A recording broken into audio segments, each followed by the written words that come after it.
각 분야 전문의와 함께하는 데일리 건강 시작합니다. 오늘은 정형외과 전문의 박루포 선생님 나오셨습니다. 안녕하세요. 네, 안녕하세요. 정형외과 전문의 박루포입니다. 네, 오늘 주제는 무엇인가요? 오늘은 박리성 골연골염을 주제로 준비하였습니다. 관절 연골은 완전한 뼈는 아니지만 성장하는 뼈의 일부분입니다. 우리 신체 기관들이 제 역할을 하는 데에는 원활한 혈액순환이 중요한데 연골 또한 마찬가지입니다. 그런데 연골 부분에 혈액이 제대로 순환되지 않는다면 연골 아래쪽 뼈 쪽에 부분적인 괴사 증상이 나타날 수 있습니다. 박리성 골연골염을 방치하는 경우 연골 기능 저하로 인해 관절염이 찾아오는 시기가 많이 빨라질 수 있으며 증상이 확인된 이후에는 초기에 병원을 찾는 것이 중요합니다. 오늘 자세히 알아보겠습니다. 네, 오늘 데일리 건강 주제는 박리성 골연골염입니다. 사실 우리에게 익숙한 병은 아니에요. 생소하게 느껴지는데요. 그래서 더 차근차근 알아보도록 하겠습니다. 우선 정확한 정의부터 내려주시겠어요? 박리성 골연골염이란 뜻은 말 그대로 골연골이 벗겨지고 염증이 있는 상태라는 것을 알 수 있습니다. 골연골이란 뼈와 연골을 말하는데 우리 몸의 관절은 뼈의 표면에 매끄러운 연골이 덮여 있습니다. 건축물에 비유한다면 벽돌로 벽을 쌓고 그 위에 매끄러운 타일을 붙여서 마무리를 해놓은 것과 같은데요. 오래되거나 외부의 충격 등으로 인해서 뼈에 덮여 있는 타일이 벗겨져 나간 것처럼 연골이 박리될 때 연골 아래의 뼈와 같이 떨어져 나간 것을 박리성 골연골염이라고 합니다.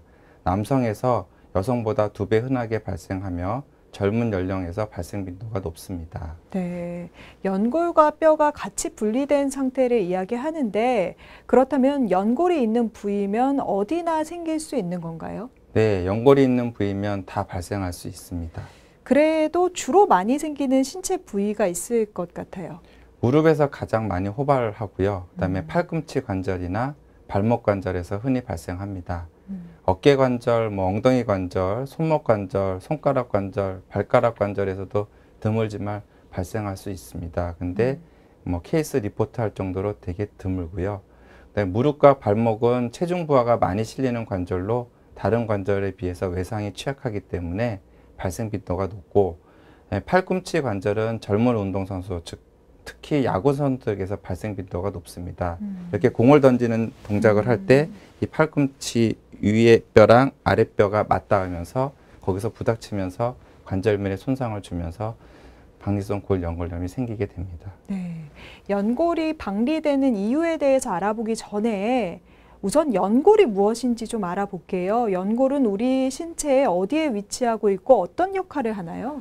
우선 연골은 3가지로 분류를 하는데요. 초자연골, 탄성연골, 섬유연골로 분류하고 있습니다.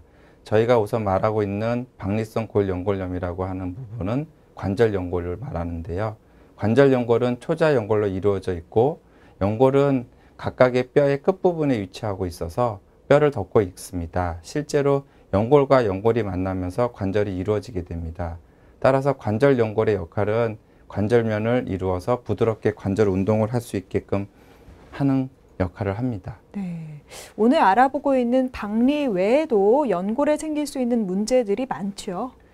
그러니까 우선 연골이 약해지는 연골 연화증 증상이 있습니다. 주로 젊은 사람들한테 많이 오고요. 그다음에 이제 연골이 망가지는 경우, 연골이 손상되는 걸 뜻하는데 그런 거를 대개는 이제 퇴행성 관절염 또는 퇴행성 관절염에 상관없이도 외상성으로도 관절염이 생기는데 연골이 이제 손상되는 정도에 따라서 1단계부터 4단계로 분류하고 있습니다. 1단계는 연골이 살짝 긁히는 정도나 벗겨지는 정도를 뜻하고요. 2단계는 연골의 이 전체 깊이가 있으면 그 중에 50% 미만으로 연골이 손상되는 걸 뜻하고 3단계에는 연골 중에서 50% 이상에서 뼈 부분까지 그 깊이가 손상되는 것을 3단계로 분류하고 있습니다.